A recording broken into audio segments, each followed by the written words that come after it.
So of late, I've been looking at some conversations online, posts about marriages and what's happening in marriages, and you just go to the comment section, and it's more like there is this hatred that, you know, people don't hide anymore.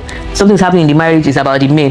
The consistent comment I keep on saying is all about the men, like it's the men's fault, and I'm like, what exactly is happening?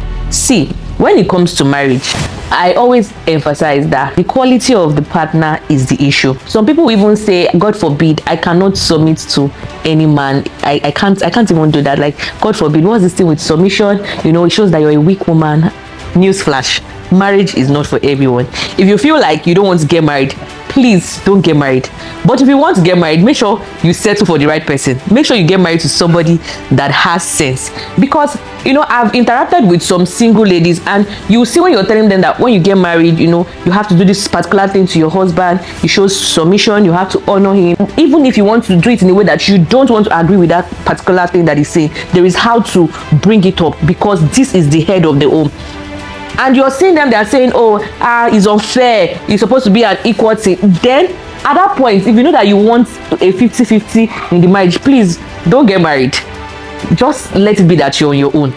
Because you see a particular woman that knows that this is the way this man talk. For instance, the man by nature is loud, is egocentric, is a traditional man. He wants to be respected this way, he wants to be honored this way. If he comes to his meal, you should serve him this way. In the process of the relationship, you've seen that particular man, you know that this is the way this man is. You've seen everything, you've decided that that is the person that you want to settle with. Now when you get married now and he start treating you in some sort of way, you'll be like, oh, it's always about the men. Do the women have to shrink themselves? Do the women have to suffer? You know, when the woman gets married, she suffer, she loses her voice, you know, she can't do anything, she can't go. It's not about it being a man. It is the choice of the partner that you have chosen. So please, when it comes to this submission thing, marriage is not for everyone. That's just it. If you know you can't deal with it, if you know you can't do it, fine, stay on your own.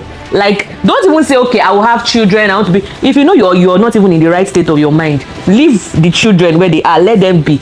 If you know you can't deal with it as a woman, if you know you can't submit, avoid marriage. And I always tell people, this submission thing is not difficult. If you marry a spouse that honors you, if you marry a man that you trust, that looks out for your good, that wants you to grow, that cares about you, that encourages you, that makes you and wants you to be better, that is ready to see you grow to the height that you want to be, it won't be a difficult thing to submit. But if you marry a partner that is selfish, that does not understand commitment, that treats you anyhow, that you don't trust, of course it will be very difficult for you to submit to that kind of spouse, because you automatically feel that that person is selfish.